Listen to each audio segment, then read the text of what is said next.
Hello everybody, 6-Speed Dakota here, and today's project we're going to be working on the Yamaha Wolverines again.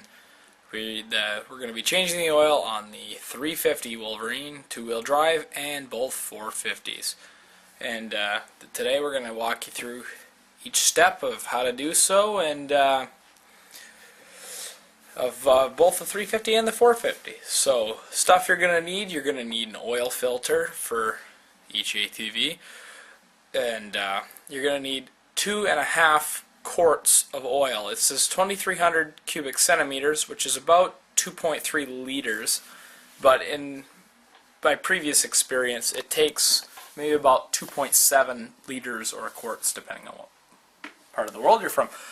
Other things you're going to need your basic set of hand tools, and I recommend getting a set of oil filter pliers because they can grip very, very small oil filters, and the Yamaha oil filters really are only about that big. So I believe that the Yamaha oil filter number is Fram PH 6017. So that will cover most Yamaha models. The Raptor, I know it doesn't. But most of the newer ones, ATVs, jet skis, the Grizzly, Kodiak, Wolverines, I'll use the same ones.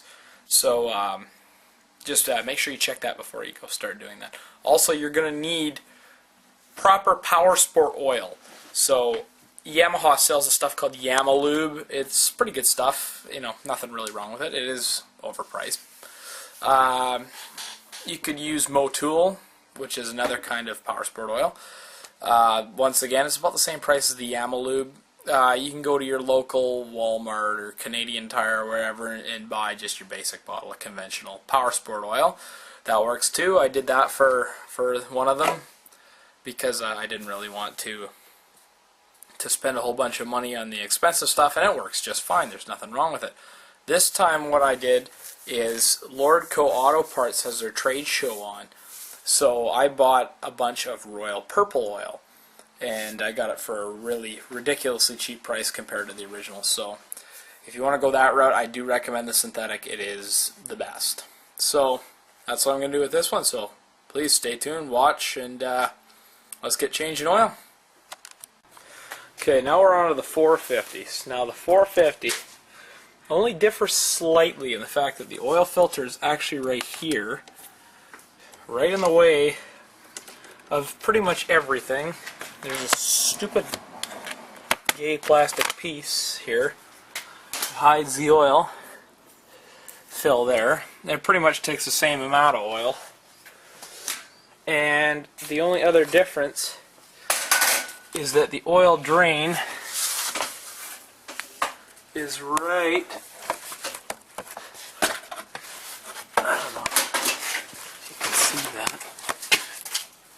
the oil drain, oh focus, is this guy right here at the back. Alright, so here's another major difference. If the 350, I'm underneath my trailer, so bear with me here. The 350's oil drain plug is right there. But that's not the right one. Okay, the first thing you see is this giant thing right here. Right in the middle. That's not it. It's actually a spring-loaded strainer thing in there, and it's really a pain in the ass to get it back in, so that's definitely not it. You see this guy right here towards the back? That's the one you want to pull. That's your oil drain plug. But other than that, the processes are basically identical. So I'm going to walk through them one more time.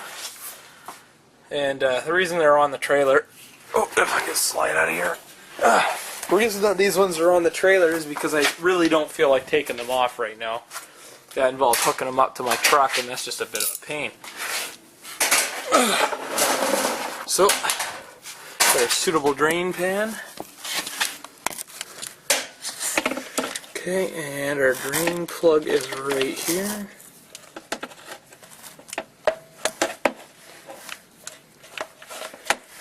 Oops. Okay, so another major difference between the 350 and the 450 is that the 450, oops, we go. The 450 uses a 21 millimeter giant bolt. Oh, there we go. So the plug, size of the head on the plug is significantly larger. I don't know if you can see that very well, but there's my hand there, right at the back. Oh, and there goes the oil. Just going to let it drain out for a minute, and then we'll move on to taking the filter off. Okay, now just a little warning, you're going to want to bring your pan a little more over towards the left side of the ATV, because this is just going to, all the oil is just going to run down these fins here when you pull this filter off here. So I've already loosened it. You know, try not to spill too much on here, but it's basically impossible. It's just basically going to go everywhere. And there's no real nice way of getting this stupid filter off. So you basically just gotta work it out in behind that shift rod there. There you go. Just pull the filter off. Alright, on to the next step. Alright, now while the filter's off, do your due diligence, do some housekeeping, get in there and clean that out. So now, we're going to have to coax the new filter into place here. The trick is to start with it down, get it in behind that shift rod, and then just kind of angle it towards the... It's really not a simple process of getting that filter in. There we go. I'm going to line it up with the threads. Now, all these Wolverines, most Yamahas actually use the same filter, and this is a PH6017A from Fram. You know, you can use whatever you choose. These are just readily available to me, so I use them. I really had no problem with Fram. I know that there's been arguments on it and so on and so forth, but they work. They're actually pretty tough filters, these powersport ones, so they're not cheap like looking like the other ones for the cars are. I'm never going to use another one of those again. So basically same thing. Hand tight, make sure you tighten this guy up good, and then there we go. Once you got it tight, come in here with some brake cleaner, so I'm going to clean all these fins off, and it'll basically, you're going to have to clean off the skid plate from underneath too, because this makes a real mess on this one. Alright, so now that I've done the drain plug up and filled the oil back up, it's nice and full. It's the same thing with the other one. Just put your dipstick all the way in.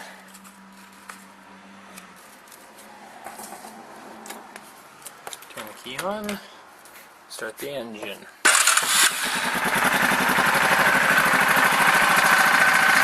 sure there's no oil leaking from underneath there. Sounds alright, so I believe you got oil pressure.